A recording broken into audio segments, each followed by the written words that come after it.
میرے والد ایک ذمہ دار تھے، نازک مزاج تھے، جاگیردارانہ مزاج تھے. وہ کہتے پتر میرے کو بستر نہیں چمتے، میں نہیں یہ چاہ سکتا. تو جب یہ ہماری ذمہ دارہ خصوصی جماعت بنی تو اس میں انہوں نے چلہ لگایا کہ بھائی یہ کام ٹھیک ہے. تو وی آئی پی چلہ لگایا، زندگی میں ایک چلہ لگایا. اور اس کے بعد کبھی ذمہ دارہ جماعت کے ساتھ 1 دن 2 دن 3 دن زیادہ سے زیادہ ہفتہ واپس آ گئے واپس آ گئے. جب ان کا انتقال ہوا تو میں نے ان کو خواب میں دیکھا. میت جو خواب میں کہتا ہے صحیح کہتا ہے. میں نے کہا اللہ نے آپ کے ساتھ کیا کیا؟ کہنے لگے میری بخشش ہو. تو میں نے پوچھا آپ کا حشر کس کے ساتھ ہوا ہے؟ تو انہوں نے کہا مقربین کے ساتھ. میں نے پوچھا آپ کو کس عمل نے سب سے زیادہ نفع دیا؟ ان کی تبلیغ کا لیول سن لیا نا. زندگی میں صرف ایک چلہ لگایا تھا، صرف ایک چلہ، اور وہ بھی وی آئی پی چلہ تھا. یہ عام نہیں. اب ادھر میرے کو بستر نہیں چمتا، میرے کو بستر نہیں چمتا. ٹھیک ہے. تو مجھے انہوں نے ایسے قریب ہو کر، میرے قریب ہو کر کہا بیٹا اسی تبلیغ کے کام نے، اسی تبلیغ کے کام نے، اسی تبلیغ کے کام نے مجھے سب سے زیادہ نفع دیا. اور تبلیغ زندگی میں ایک چلہ تھا. آپ تو ماشاءاللہ زندگیاں لگائے بیٹھے ہو، کیا کیا کچھ کیے بیٹھے ہو. اللہ کی بارگاہ میں آپ سب کی بڑی قیمت. جو 20 سال 30 سال 40 سال 50 سال 55 سال سے چل رہا ہے، 15 سال سے چل رہا ہے، اللہ نے اس کو پسند کیا ہوا ہے تو چل رہا ہے.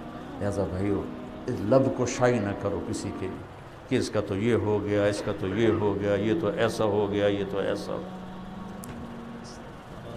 اور شکر کے نفل پڑھو. اور اللہ کی بارگاہ میں دعوت کے علاوہ کوئی راستہ ہوتا تو اپنے نبیوں کو دیتا. ایک یقین ہے اللہ والا، کلمے والا جو ہم روزانہ سنتے ہیں. ایک یقین ہے محنت کا یقین. محنت کا یقین وہ کیا ہے کہ جس کام میں اللہ نے مجھے لگایا ہے نا، ہدایت اسی سے آئے گی. لیکن ایک میں نے احتیاط بتا دی کہ یہ جو دعوت کی شکل ہے یہ حرف آخر نہیں ہے. امت میں بہت سے مصلحین دعوت کا کام مختلف شکلوں میں کر رہے ہیں، ہم سب کو سلام کرتے. ایک خوبصورت اذان دینے والے نے ایک ڈاکو کی زندگی بدل دی. اذان خود دعوت ہے، اذان خود دعوت ہے.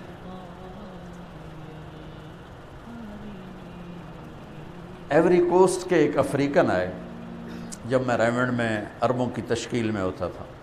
کچھ 6.25 فٹ کا مسلمان ہو گئے تھے، عیسائی تھے. میں نے کہا آپ مسلمان کیسے ہوئے؟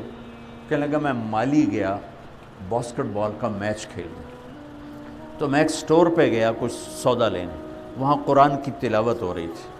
تو میں سننے، جب تک میں سودا لے رہا تھا وہ میرے کانوں میں آواز آتے آتے آتے آتے میرا دل کھنچ گیا. تو میں نے دکاندار سے پوچھا یہ کون گا رہا ہے؟ انہوں نے سب کو میوزک. انہوں نے کہا یہ کون گا رہا ہے؟ تو دکاندار نے کہا یہ گانا نہیں ہے، یہ ہماری ہولی بک ہے.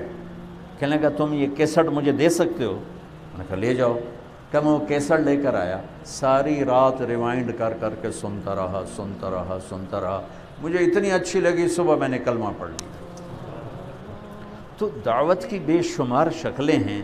ہاں یہ ضرور ہم اللہ کے فضل سے کہیں گے پورے یقین کے ساتھ کہ جو نفع اس شکل سے امت کو جا رہا ہے اور کسی راستے سے نہیں جا.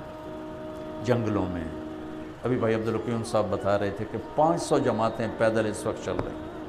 کون پیدل جاتا، کون دھکے کھاتا؟ ہم ملاوی میں تھے 2015 میں، میرا چلہ لگا 8 ملکوں میں، سارے غریب ملک. تو پتہ چلا لاہور کی جماعت ہے جو گاؤں میں چل رہی، مستورات کی.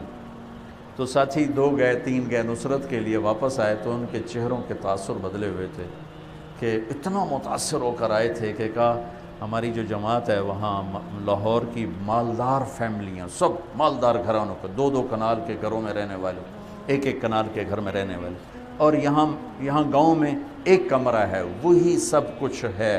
اور اس میں اتنی بدبو ہے کہ خواتین کو الٹیاں لگی ہوئی ہیں. ہر خاتون الٹی کر رہی ہے بدبو کی وجہ سے. کس نے ان کو وہاں بٹھایا؟ کون سا پیر ہے جو مریدوں کو اس طرح تیار کر دے؟ کون سی تحریک ہے جو کارکنوں کو اس طرح تیار کرتے؟ یہ اس میرے نبی کی مبارک محنت کا معجزہ ہے کہ پلے سے خرچ کر کے دھکے کھا رہے ہیں۔